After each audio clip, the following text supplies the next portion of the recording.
What's up? Welcome back to the PK podcast, where that PK stands for Preacher's Kid, not Perfect Kid, and good thing, because my co-host Eli Blevins is here, and he's definitely not perfect. What's going on with you, bro? Oh, just living a not so perfect life today, I guess. We're having a great time doing it. Lots of exciting things coming. This season of the show has been so great. We've had Doc Ferris, Josh Tice. I loved the last episode with Jade Gordon. I mean, so many of Jon Gordon's books have been like crazy influential in my life and so many others. And so hanging out with Jade was a ton of fun. It's been a lot of fun. I will say our summer and season has been pretty fun. Well, this has kind of been like the girl power year on the show. Because we used to have all these guys, but then Glory Patrick she set the stage. Of course, we've had my wife, Alivia, and your sister, Bailey, and we're finding out that the girl episodes are way more fun. So more of that coming up. Yes. It's going to be great, especially today. We've got a great guest on the show. We're super excited to get to hang out with her. She's kind of like everybody's Instagram little sister or something like that. That's how it feels. We've got Alivia Lusko on the show with us. Maybe you know her dad, Levi Lusko, Fresh Life Church in everywhere of America. And Alivia, we're stoked that you're here. Thanks for hanging out with us. Thank you so much for having me. I'm so excited. It's going to be great. And we're going to start off with some rapid fire questions. These are like first thing that comes to your mind. Are you ready? I'm so ready. All right. What do you call carbonated beverages in Montana? In Montana? Oh. Are they soda? Are they pop? Are they what is it up there? Okay. Soda. Well, definitely soda. I couldn't tell if you were talking about like LaCroix or soda. So go either way. Like what are our thoughts on LaCroix? It's like sparkling nothing. Okay. I drink it as much as I drink. Big fans. Probably a bad thing. I mean, I'm pretty sure it's just carbonated water. It's all good. I love LaCroix. I love the drinks that are called hint, because if they didn't give you a hint as to what the flavor was, you would never have figured it out on your own. That's true. Smooth. That's pretty good. Olivia, I love the waters, actually. That we have some in our fridge. I know. What's the greatest flavor of anything? Like if you're choosing a flavor, it's this one. Root beer. Yeah. Who is your favorite sibling? My brother. Okay, that was a safe answer. Yeah. What is the coolest place that you have ever traveled? 1,000,000% Australia. I agree. I can agree with that. We're going to kind of ask you to incriminate yourself a little bit, but what is your way overcomplicated Starbucks order? A iced matcha latte with half of the matcha scoops, vanilla, and sometimes sweet cream cold foam. Okay, that wasn't bad. I mean, on the scale of white girl, it was right there in the middle. So, what's the worst you've heard? Oh, I don't even think I could recite it. But I will tell you that my wife has been writing hers down on her phone. It was too much to hear and then repeat. Yeah. My memory couldn't handle it. Fun fact, I worked at Starbucks for a year, and there are some crazy orders out there. Oh, I'm sure you've heard it all. You know, I don't think I could recite them either. Oh, man. The worst is TikTok drinks. Oh, the worst is TikTok drinks. Someone ordered the Winnie the Pooh Frappuccino, and none of us had any clue what that meant. So we spent through the drive-thru a long time. They had to watch the TikTok and then recite the order back to us, but they didn't know how to do it. So it was a very long time spent on this drink. Oh, bother. That's probably the craziest one. Oh yeah, there were quite a few of those. We need you to delete one song that's way overplayed and definitely annoying. Just like right now, you get to Thanos snap your fingers and it's gone for forever. What song are we getting rid of? Dance Monkey. What is it? Dance Monkey. Yep. It's like the Dance Monkey, Dance Monkey. That one. I just can't even with that song. Yes, it's so we could try. I DJ'd a dance once for a middle school, and I played that 3 times in a row, and the place went crazy. And I also went crazy, and I also went crazy annoyed as well. But they loved it for some reason. I'm with you on that one. And if I could add a Baby Shark to the list of let's delete it for forever, it's got to go. It's yes, time please. for it to be Yes, done. please. Anyway, we're excited that you're here. You endured the rapid fire round. I'm going to toss it over to Eli. Yes. Olivia, also just so cool that you're on here with us. Thank you for being on here.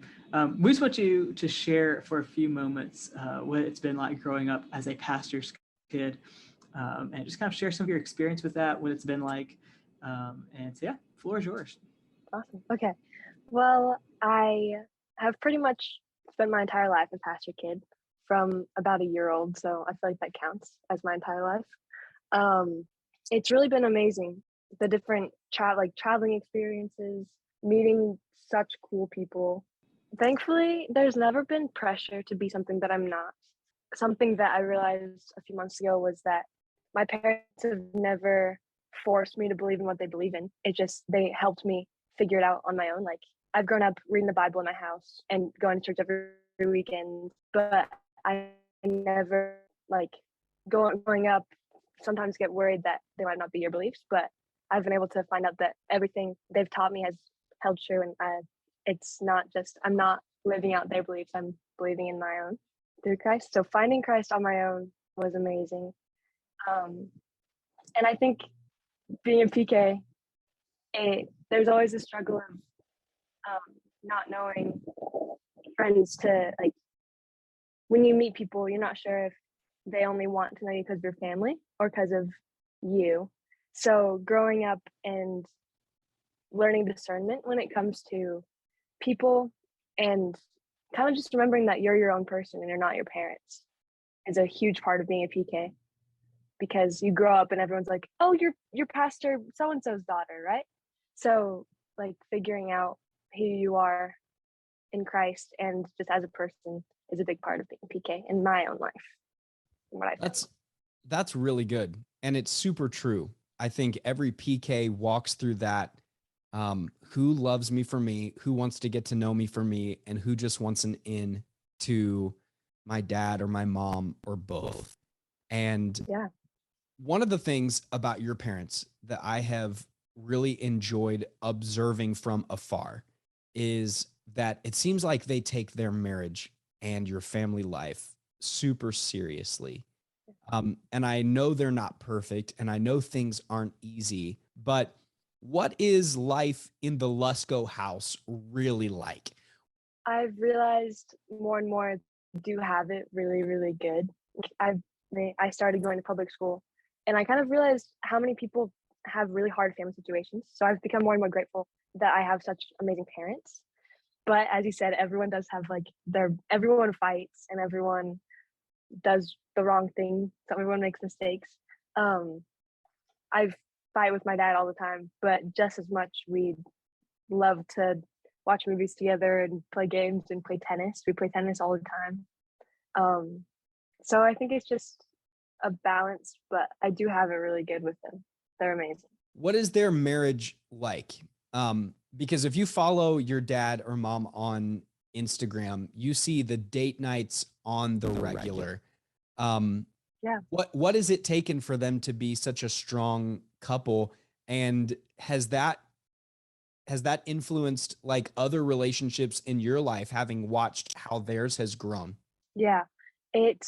Well, when it comes to, like, dating relationships, it has set an incredibly high standard. It's made me really, like, not hard to get. I don't know. Like, a boy needs to have respect and a strong Christian belief, like, in order for me to even think about liking them. And I think that stems a lot from my parents because, like you said, they prioritize date nights, they prioritize their marriage. Something my dad likes to say is that having kids doesn't start a family, it's getting married that starts a family. So the idea of having a family before you even have kids is how you keep a marriage so strong without, like, making your kids the center of the home. They really make their relationship with Jesus the center, and then their marriage, and then their kids. So then once me and my siblings leave the house, they'll still be dating. They won't just be, like, angry old people who don't have kids anymore. I love that. They're not going to be like that guy from Up yelling at everyone. Yes, exactly. Exactly. That's incredible. And it's really great to be able to see that from the PK perspective. And yet your family went through an extraordinary loss. And I mean, major. And it wasn't something that you got to just go through on your own. There are probably tens of thousands of people that are, you know, going through that with you, or at least that's how they feel, being in such a public spotlight. What has that journey been like, not just for your family, but for you specifically? Your dad's leading this ministry, your family's been impacted in a big way. And that's not just shaping your dad, that's shaping you. What's that been like? Yeah. Well, it's been hard. That was a really awful thing. Personally, I like to be private. So growing up with what felt like everyone in the world knowing, even though it's unrealistic, was really difficult because I like going through things kind of with like my own private circle. So knowing that so many people knew about it was really because it made I couldn't just like deal with it on my own. But looking back, it actually helped a lot because so many people were praying for us and so many people were able to just like listen if we needed to talk to them. But on a more personal aspect, she was my best friend. So losing my best friend at such a young age has seriously impacted my entire life because my younger two sisters, they're like a year and a half apart. So they hang out and they're like best friends. And then I just like watching growing up kind of without that has been really hard. I've been able to get closer to them, which is good. And thank you for sharing that too. Like that's not easy at all. What's it like being a pastor's kid in like a large church setting? So you mentioned you kind of like to go through things privately, but what about like what's it like being a pastor's kid in a large church? Like the influence that you have. How does it feel when you just sometimes feels like all the eyes are on you and they're always watching you, even though you like to be kind of private to yourself? Kind of share some of your thoughts on how you go through that. That's a good question. It takes getting used to have so many people know me, and I kind of up until recently didn't realize how much influence I had in the church because so many people there, I just thought of as friends. I didn't think of myself as like influencing them, I guess. So it's definitely helped me to be more careful about how I act, and like even when I think no one really can hear me, like making sure I'm not gossiping and anything because that reflects on myself and on my friends and on the entire church. So kind of just remembering that there's a weight to everything that I do. And also remembering as a like flip side to that I don't have to be perfect all the time because no one's ever put that pressure on me, but there's kind of an unspoken pressure as a PK to be perfect all the time. And that is so impossible to do, as you guys would know. So kind of just remembering that even though I have to be careful with how I'm acting, I also can't be perfect all the time. How have your parents helped you balance that dynamic? You know, have they, because they're not preachers' kids, did they see some of those things and speak to them, or have they been kind of learning along the road with you? They've definitely been learning along with me. They like to say that we're learning together because I'm the oldest, but I'm learning like what life is, but they're learning how to have a kid that's my age. So we're all figuring out like what it means. Honestly, I think what's helped the most being a PK growing up was PK Vacay in Texas with Fellowship Church. Oh my gosh, I love it there so much. Everyone there, the staff, or all of the like camp leaders are all PKs. So the people you're staying with, everyone, the speakers are always PKs. Just you go there and you get so refreshed and filled up and like encouraged, and then by the time you leave, you're a completely different person. So that's a plug. If any of you listening haven't been to PK Vacay, you should definitely sign up for 2023 because it's a life-changing experience. Jon, we got to get there. Yeah, I feel so sad that PK Vacay wasn't a thing when I was young enough to go. But we've had so many PK Vacay friends on the podcast. Maybe some you might know, like Noel Rivers, and we've got the Corneliuses coming up here in the future. So it's going to be a great time. PK Vacay, you've got to check it out. In fact, we're going to link to that in the show notes. And it's something worth asking your parents to send you to, because every single PK that has gone has left and said that it's been a game changer in their walk with Christ. It's been a great place to make friends. And we're not telling you anything that you don't know. Like that's an incredible opportunity. You know, your church, Fresh Life Church, is planting campuses in places that most people wouldn't, you know. Up until I met your dad, I'd never heard of Kalispell, not one time. Oh, no one has. Insert all of the other, there's like one of the cities has fish in the name, I think, right? Yeah, Whitefish. Whitefish. There's all these different places that when guys are like, I'm going to go plant a church, they're like, I'm going to Los Angeles, I'm going to Atlanta, I'm going to New York. And your dad said, I'm going to Whitefish and Kalispell and whatever. What is the culture of the church like, and why has that been so successful in places that most people wouldn't go? Well, oh man. First of all, I'm very impressed you know all these campus names, because I don't think I've ever met anyone else who does. That's very impressive. Honestly, the culture of Fresh Life is very different from other churches in Montana. In Montana, it's a lot of traditional churches, and like most of them have pews, which is cool, but Fresh Life kind of is more, what's the word?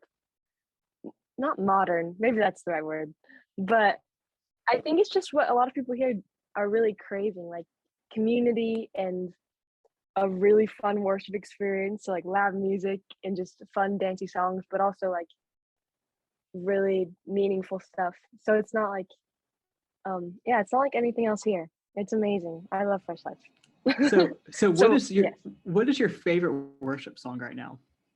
Oh, I'm actually so glad you asked that, because I've been listening to this song on repeat recently.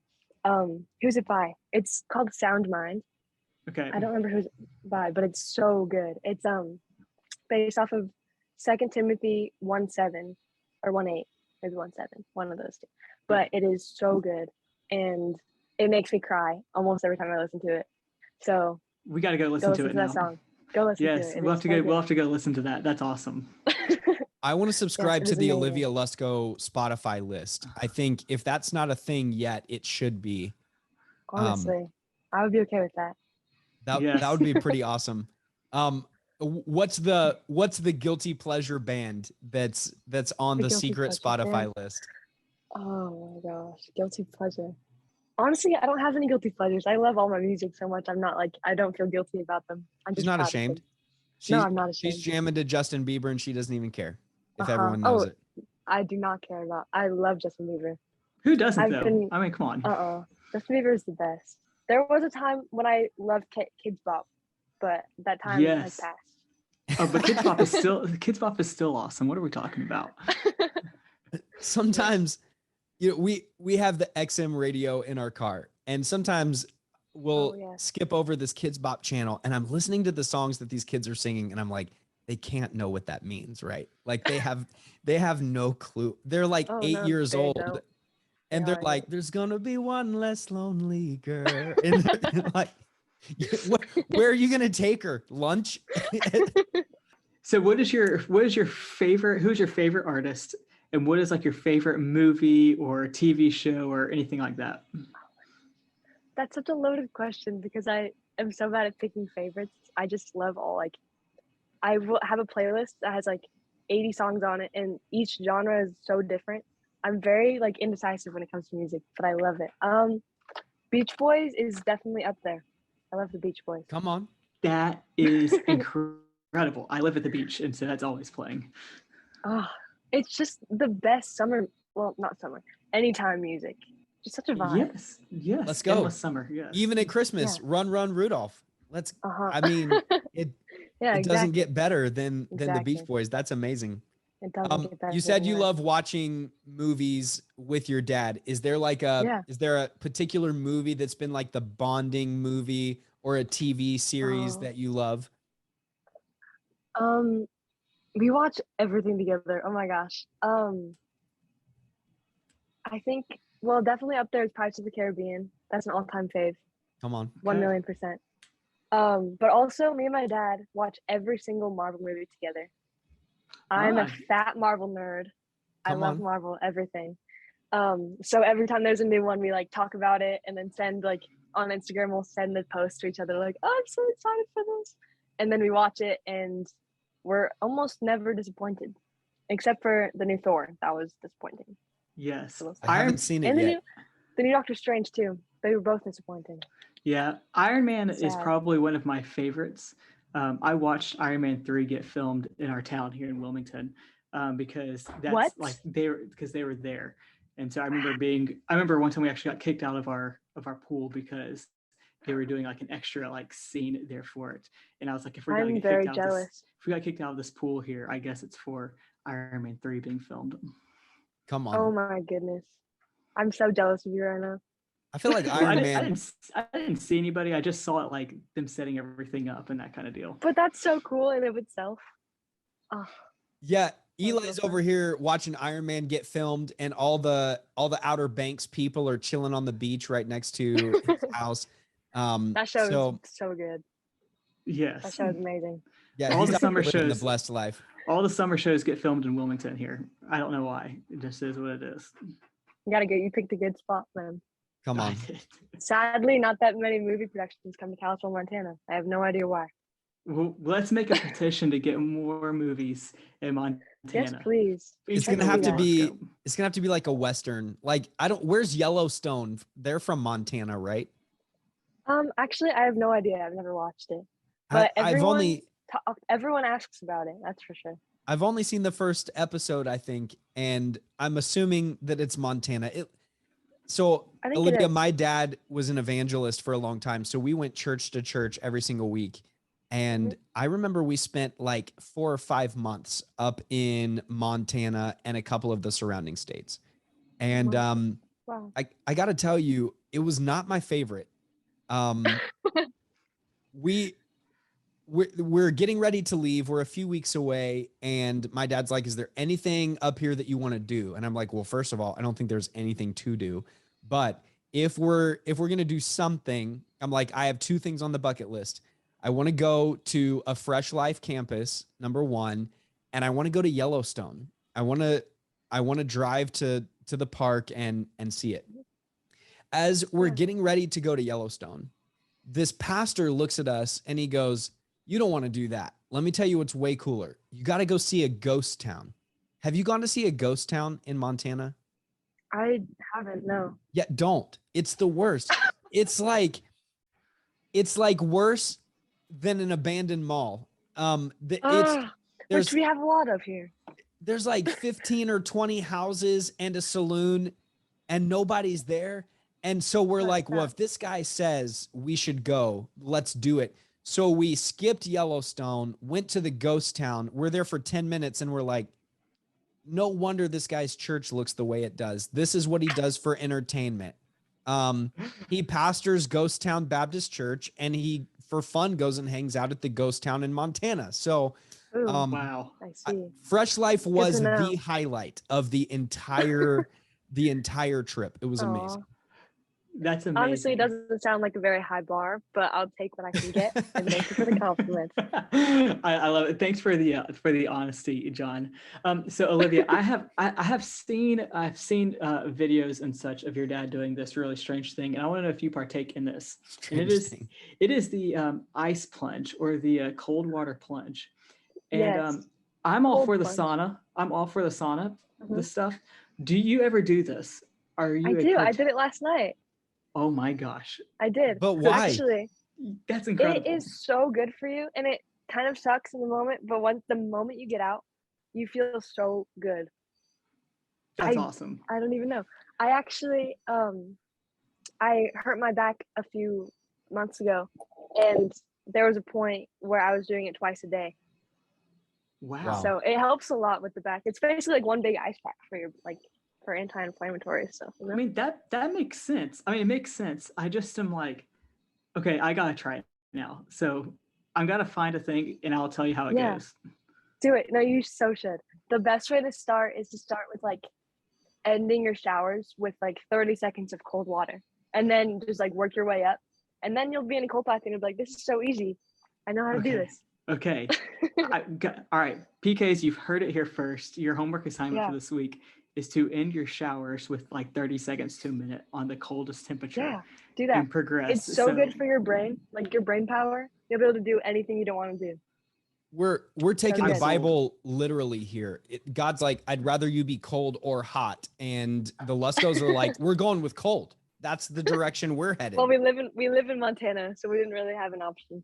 Well, that's truth. So after a long day of tennis, you're going back and forth, you're playing tennis, you're getting sore, you're getting tired. Let's just go jump in the ice bath here and it'll be good. Yeah, it does help take recovery off, I will say. All right. I'm sold. I'm trying it tonight. Do it. No, do it tonight. Yeah. Go for Eli, film it. We're posting it on the Preacher's Kid Instagram account.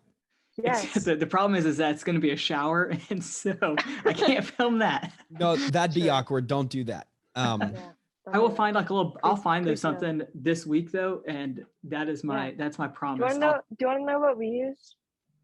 Yes. We use a horse trough. Oh. Yeah, a horse trough. Like one of those metal, like. Okay. You've seen those, right? Yeah, I've seen them. I mean, I live at the beach. In your big city living.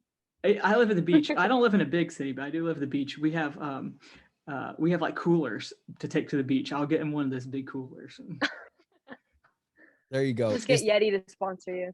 Yeah, I have a big Yeti. So, oh my gosh, this is turning out to be, I have no excuses now. This is going to be great. Well, Alivia, you said it really helps your brain. So this has got to have something to do with your dad's, like, he writes some creative stuff. And he comes at things from weird perspectives, like Last Supper on the moon. Okay. No one's written that before. That's not like a knockoff of another book he read some other pastor write. Whenever he's writing these sermons and preaching these things, it's always from a really creative place. Like, let's look at it from an angle that no one looks at things from. So what is that like outside of sermon prep? Like, it seems like the dinner conversation has got to be interesting. It's true. Well, as you can tell from his books and his sermons, he is a humongous history buff. So he's always reading like humongous books about really like he just finished one on, who was it? I don't remember.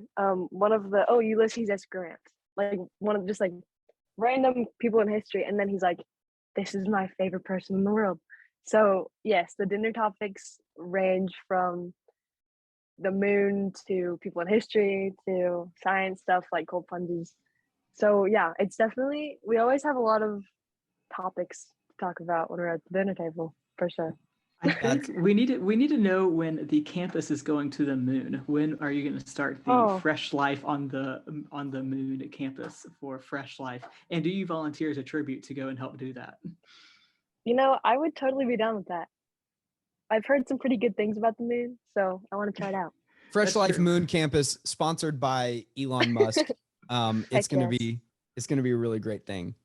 Elon Musk, if you hear this, hit us up.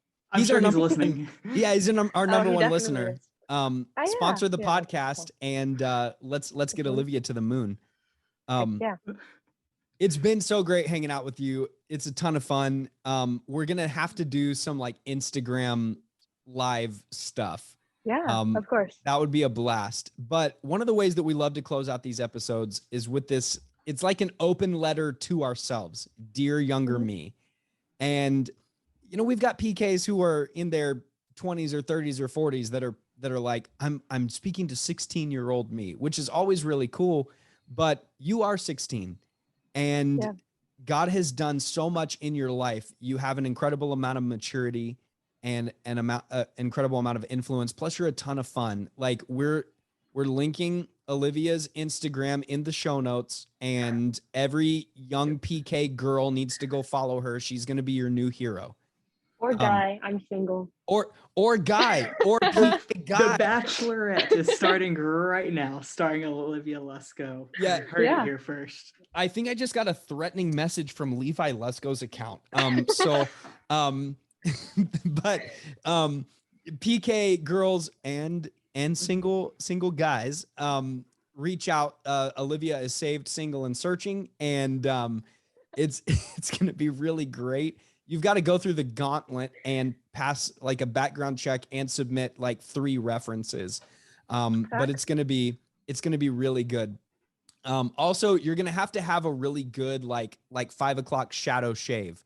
If you can't look like a man, you're out. Levi's done. None of these little boys. So what would be like 3 random characteristics that you're looking for? Not someone that's like, oh, he loves God so much. But what are like 3 things that are like, all right, like he's got to be like the real ones. Or, yeah. He has to be very stylish. Okay. Good with kids. Okay. And a reader. Those are my 3. Ooh. Those are like my top 3 things. Other than Jesus. Leaders. Yeah, exactly. So he gonna be like, I was reading in the book of Numbers and realized I didn't have yours. Oh, heck no. He has to be like a full-on reader. All right. He's got to be a full-on reader. None of these Bible pickup lines. Come on, guys. You can do better. Do better. Read a book on Ulysses S. him. Grant, and that's going to be your in. Yeah. Right there. Do that. Well, God has done so much in your family's life and in your life in particular, and you have been given the opportunity to steward experiences, positive and negative, that most people don't. And so we'd love for you to write a Dear Younger Me letter to you. And we know that there's going to be some PKs listening who are going to benefit from that. So would you close us out that way? Yeah, of course. Well, first I have to pick an age. Gosh. I'm going to go with 8-year-old Alivia. So dear Alivia, you're going through an awful season right now, and grief and confusion, and you just don't know what's going on. And I just want to let you know it's going to get better. You should know that you're going to meet some amazing friends who will be there for you when you need them. And keep respecting your parents. You know what happens when that doesn't go well. Keep being kind. Don't talk behind people's backs. And make sure you let only the really good friends be close to you. Don't let bad influences get close to your heart. That's amazing. Good. That was powerful. Sincerely, I felt that. Thank you. That's awesome. Well, thank you for sharing that. I probably need that now, actually. Yes. The ending. Yes, absolutely. Amen.